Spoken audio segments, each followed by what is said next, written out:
Let's discuss the implications of this move. To do that, we're joined by Research and Insights Analyst Norrenberger, Abigael Adesina. She joins me live virtually. Abigael, it's good to have you on the news. Let's talk about impact, shall we?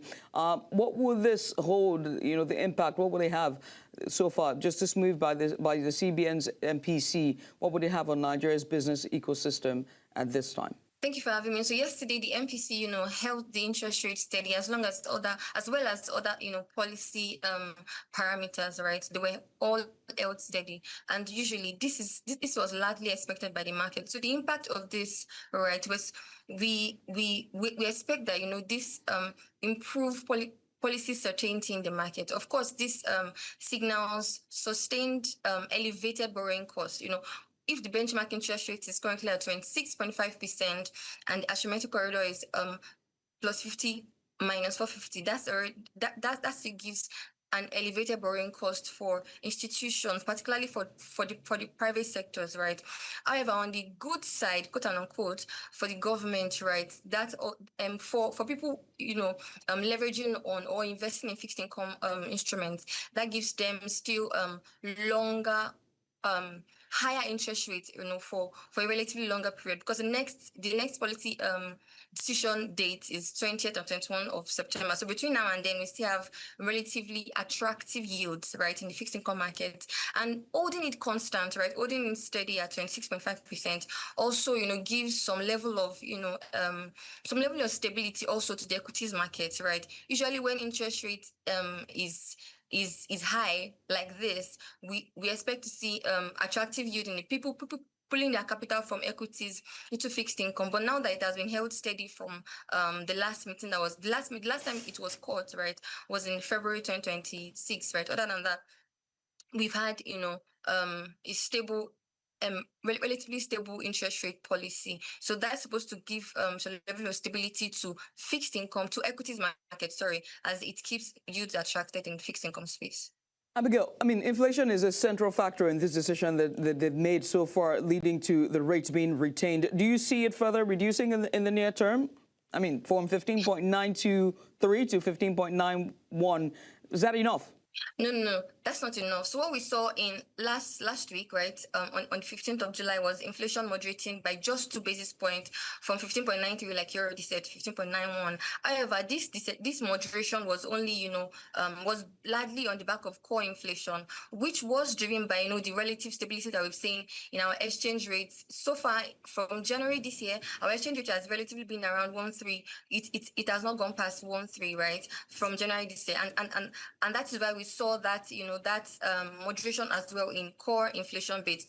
However, food inflation is still high, right? It has been going higher for a couple of months now, and right now it's still sticky at about over 17%, right? And that's because we're in lean season, right? And we're in between harvest season and planting season, which has been putting a lot of constraints on food supply, right? And also the insecurity that we have been experiencing in major food producing, states. So going forward, in respect to our outlook for inflation, we expect that it will still continue to moderate, but at a gradual pace, being largely as a result of core inflation still on relative stable effects, and harvest season that we're expecting, in coming months. So overall, we expect inflation to moderate, but at a gradual pace. We're talking about gradual pace and moderating our inflation rate. We have to also look at energy costs as well. Your oil prices is part of it, isn't it? It went from 1,114 naira to now at just at the cap of about 1,300 naira. And Nigerians at this point are going to be asking the question on everyone's minds: when are we going to feel this relief, or this sigh of relief, in terms of this cost of living crisis that we've found ourselves? And now with energy costs soaring, is it really going to be moderate come, at the end of August? July is gone now, but in August.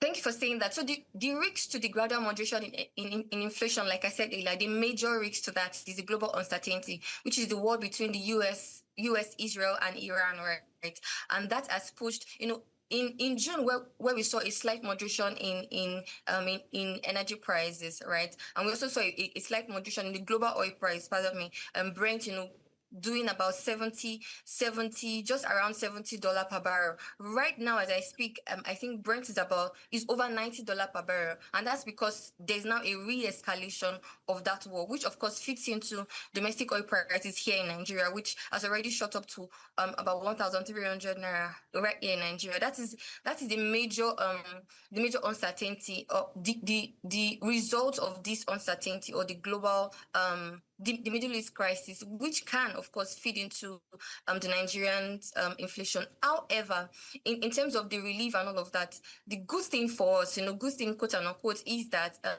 the stamina that Nigeria has been able to build in terms of the monetary policy, the fiscal policy, so far has helped somehow to cushion the effect of this global uncertainty. If there was not, if the Monetary Policy Committee has not previously been holding the rate constant, we would have seen inflation shot up far more than it currently is right now. So. Well, let's wait and see, and keep our fingers crossed that this inflation sort of like just moderate as we all hope for it to be. Abigail, I must say thank you for taking out the time to join us. Abigail Adesina here with Norrenberger, just giving us insights following the MPC's certainty with the interest rates.